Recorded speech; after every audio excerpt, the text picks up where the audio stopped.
Your Excellency SKM, our host, the University Dons,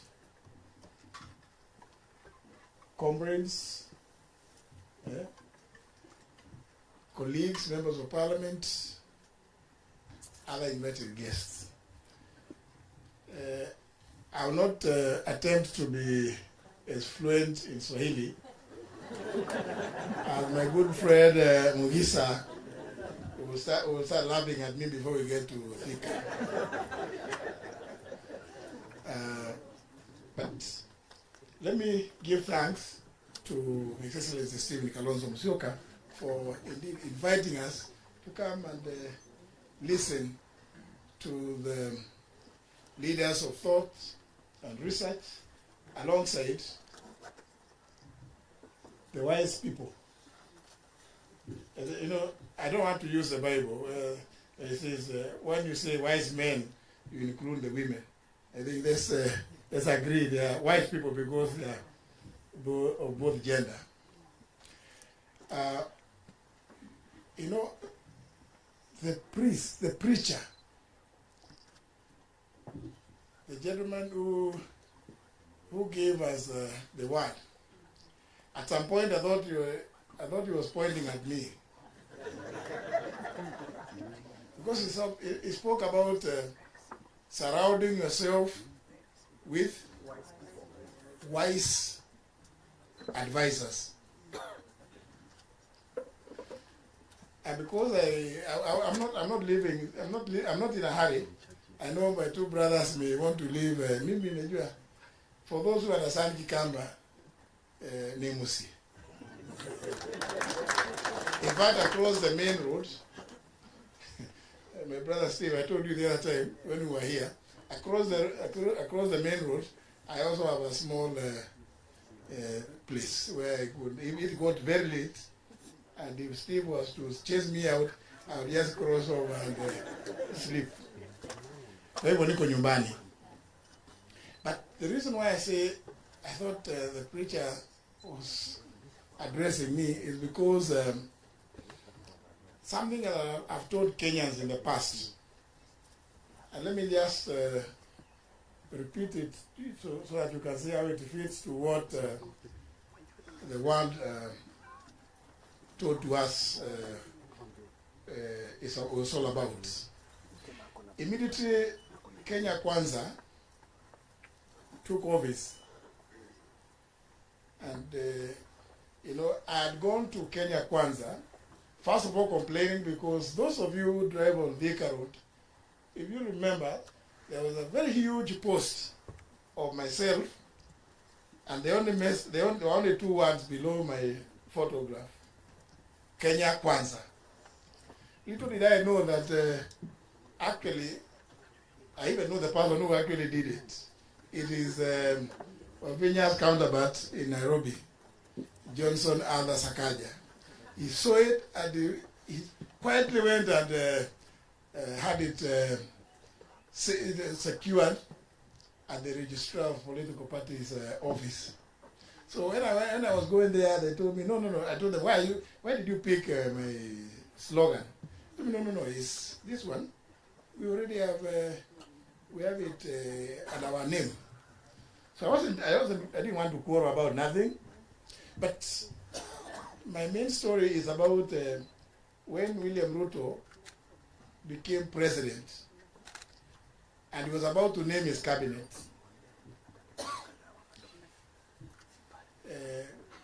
We used to have several meetings. In one of the meetings, he told me that, you know, he likes calling me JB. No, JB, I actually want you to be the Attorney General. You know, even as those of us who joined Ruto, we were saying we know him. Then we were saying we actually know him, but somehow there was the issue of we didn't know, we were not, actually I think we were not consulted. Maybe Fred should bear the blame for not consulting some of us. Because we had had several meetings with my brother, senior brother, Stephen Kalonzo Musyoka, So I think the problem was just within what was then government. We were not consulted. So even as we were joining that Kenya Kwanza, we were saying we know this guy. So when he proposed that I become the Attorney General, I told him no. No, I can't. I don't want to do that. I told him, my only reason of wanting to be in government is only one, that I put in 15 years in the judiciary, served 8 years as a member of parliament, and now I've done 10 years as speaker. All I want to, ndio nisikie nimekuwa kwa serikali. Mugisa ukitaka kukosoa mimi baadaye. If I sit in the national executive, but I don't want to be the Attorney General. And the matter ended there. 2-3 days later, my good friend, who was not only my classmate but my roommate, the current Speaker of the House, the National Assembly, Moses Masika Wetangula, calls me to some place. I will go and he tells me that, I have a message. I ask him, from where? He tells me, from the President. I ask him, which message? He told me, when he mentioned to you that he wants you to be the AG, you declined. So I asked him, so what is his message?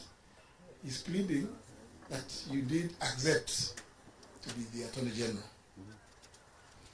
So I decided, since Moses is somebody we've known for each other for so long, in fact, I began my working career, I saw somebody talking about Kebabi. I know the villages around that area. So I decided, let me tell Moses the truth. So I tell Moses, you know what? The reason why I will not want to do that job is because you and I know this guy. To be an Attorney General with Ruto as president is an extremely dangerous experiment.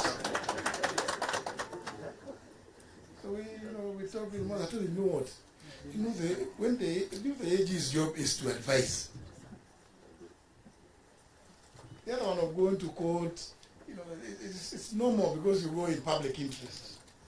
And there are so many state councils. But this one of advising, you must be clear that the person who you are advising also wants to be advised. And this is why I bring in the sermon. That, you cannot advise somebody who cannot accept advice or take advice. So, because Moses told me now that is hiyo ni kali, siwezi kumwambia hivyo, wacha nimwambie tu bado nakataa. So when we met later, again, ananiambia sijamalizana na wewe JB, najua anakunywa chai mingi. Tukaenda, kaketi tena, chai mingi. Then I decided, let me tell this guy the reason why I do not want this job. And I told him, you know what? As AG, I would need a situation whereby my advice will not be taken. Because I cannot advise in a manner that is inconsistent with the provisions of our constitution. And what I fear about you, now I told him direct, is that, I may give you advice which you may not like. Na tutakosana. You know what the guy told me? Exactly, JP, that's why I want you there. I want somebody who is firm and who is never shaken. Now, my friend Mugisa, kama mtu amekwambia ati hiyo ndio sababu anakutaka pale, so nikamwambia, if you promise that you will never interfere with my advice, my work as Attorney General, then you can go ahead and announce the cabinet. Because my stories are long, I will not go beyond that. But you can see why this sermon I felt was quite appropriate. You must surround yourself with wise men, wise advisors. And also, you see, within the context of governance, people must appreciate the country, that the country is bigger or greater than any one individual.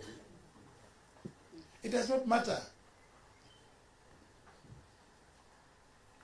We've been told about issues about in fact, His Excellency who told us about the $1 people living below $1 a day. If that cannot concern you in leadership, such that whatever it is, whatever decisions you take, are acutely informed by the desire to lift those that live below $1 a day in the country, then you are not worthy in a position. You cannot take oath in public. And of course, remember our constitution says the president must be sworn between the hour of 10 a.m. and 2 p.m. Wakili Dewanjiru.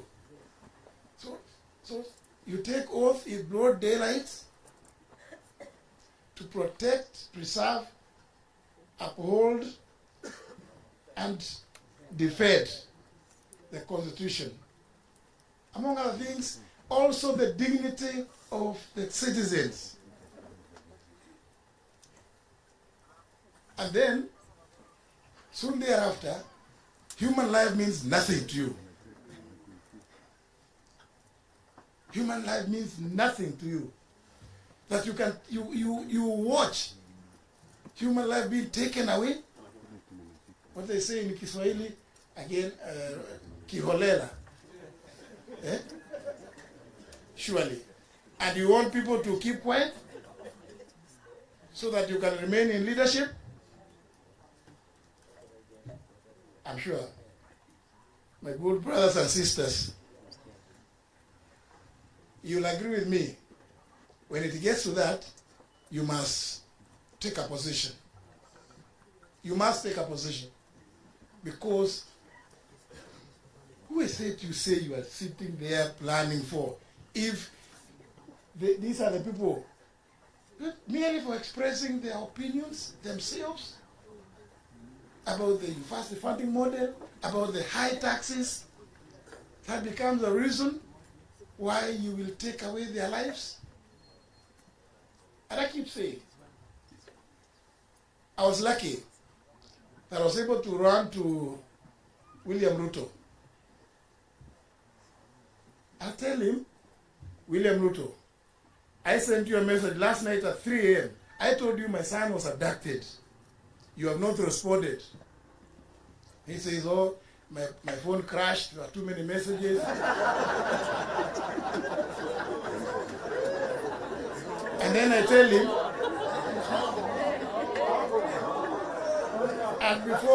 and before going to him, I had tried to get to talk to anybody, including, I don't want to now, but our good friend from Daraka, Kindiki, who was then in charge of Interior. Fire you. Norma, see Norma. And he too had the audacity of replying to me that, no, I can tell you. Because I told him, Nuldi knows where my son is. And Kindiki called me twice. I told me, no, it's not true. I have spoken to Nuldi. I said, but Kindiki, if you have spoken to him, why is it that he cannot pick my calls? We sit together in the National Security Council. Why? I mean, does he imagine that it's not a love affair? Since last evening, I've been trying to call him and he cannot answer my calls. So I go, given that situation, Muhisa, I drove to Status. I told Kasongo, look, my son was picked, and then he's telling me, oh, my phone crashed. I said, no, just call. Call Nuldin. I'm standing next to him. And he calls Nuldin and said, Nuldin, are you the one holding Muturi's son? I said, yes, sir. I found him, yes. Just release him. And Nuldin says, it, and I could hear, Your Excellency, in the next 1 hour, you'll be at home. Surely. I imagine how many parents in Kenya have been agonizing to date. For some of them, with you, Wakili Njiro and Dan Manzo, some of them they don't know where their children are. They disappeared without trace to date. They cannot reach William Ruto. I was lucky. I was able to reach him. But isn't it obvious? Does it require any dons? If he calls this one person and he tells him, release him, do we need to go out there asking who has been abducting these kids? I mean, and remember when he was challenged on 27th of December last year at Homa Bay by Raila, he said, I'm going to edit. Much later this year, at the visit, at the press conference they held with the president of Finland, in answer to a question by one of the journalists there, what did William Ruto say? All those who had been abducted have been released and taken to their homes. So Kenyans, do we have any doubts as to who is abducted? Because how would you release someone whom you don't know where they are?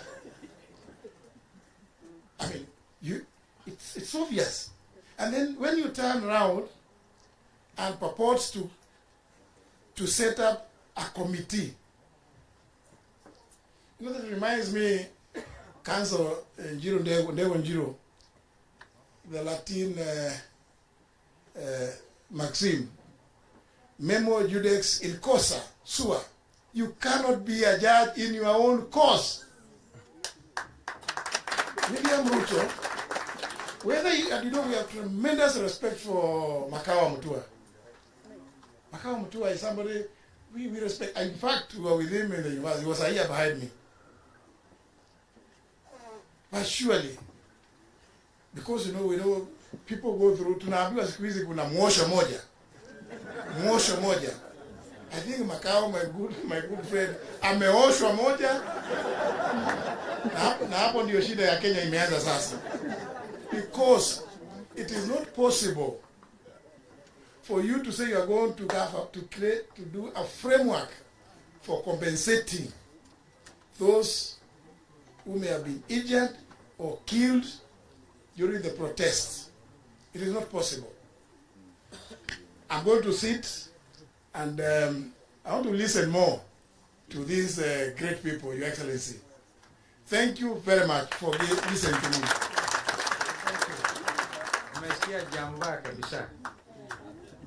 Well, before I call Fred, I talked of building a team. One